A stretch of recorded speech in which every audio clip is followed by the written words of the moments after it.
జై భీమ్ జై సంవిధాన్ అభియాన్ ఏఐసిసి ఇచ్చిన కార్యక్రమం. గతంలో జిల్లా సన్నాహక సమావేశాలు చేసుకున్నాం.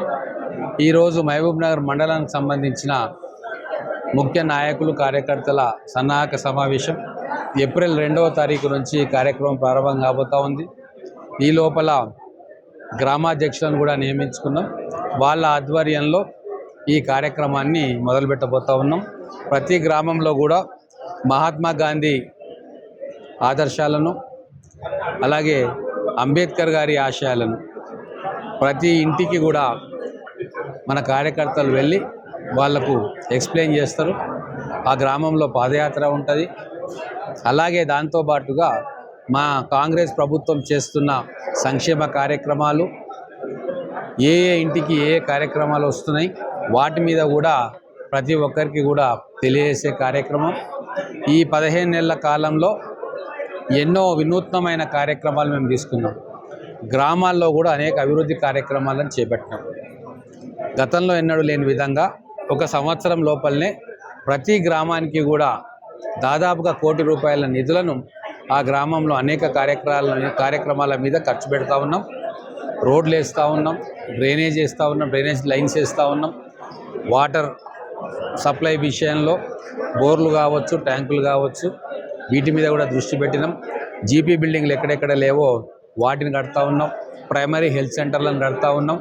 ఇట్లా గ్రామీణ అభివృద్ధి మీద ప్రత్యేకమైన శ్రద్ధ చూపిస్తూ ఉన్నాం. గ్రామాల్లో ఉన్న పాఠశాలల అభివృద్ధికి కూడా ప్రత్యేకమైన చర్యలు తీసుకుంటూ ఉన్నాం. టీచర్లను నియామకం చేస్తూ ఉన్నాం. కొత్తగా రెవెన్యూ వ్యవస్థలోని ఇంతకుముందు అసిస్టెంట్లుగా ఉన్న వాళ్ళని కూడా మళ్ళీ తిరిగి గ్రామాలకు పంపదలుచుకున్నాం.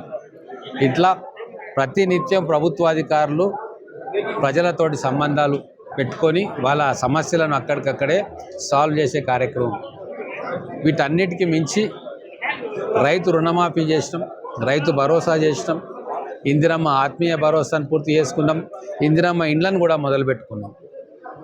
మేము 6 గ్యారంటీలు ఏదైతే ఇచ్చినామో వాటిని అన్నింటినీ కూడా ఒక్కొక్కటిగా తీర్చే ప్రయత్నం మేము చేస్తూ ఉన్నాం. ఇంకా దాదాపుగా 4 సంవత్సరాలు అంటే 3.5 సంవత్సరాలు ఉంది మాకు. చేసిన ప్రతి వాగ్దానాన్ని కూడా నెరవేర్చే పనిలో మా ప్రభుత్వం కానీ, మా ముఖ్యమంత్రి గారు కానీ ఉన్నారు. అధికారులందరూ కూడా ఆదేశాలు ఇవ్వడం జరిగింది. 1కి 2 సార్లు లబ్ధిదారుల ఎంపికలో మీరు క్రియాశీలక పాత్ర పోషించాలి.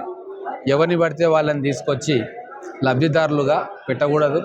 నిజమైన పేదలకు మాత్రమే సంక్షేమ పథకాలు అందాలన్న లక్ష్యంతో కార్యక్రమం చేస్తూ ఉన్నాం. వీటన్నిటినీ కూడా మా ఈ కార్యక్రమం ద్వారా, ఈ పాదయాత్ర ద్వారా ప్రతి గ్రామంలో ప్రతి ఇంటికి కూడా మా కార్యకర్తలు చేరవేస్తారు. చలో.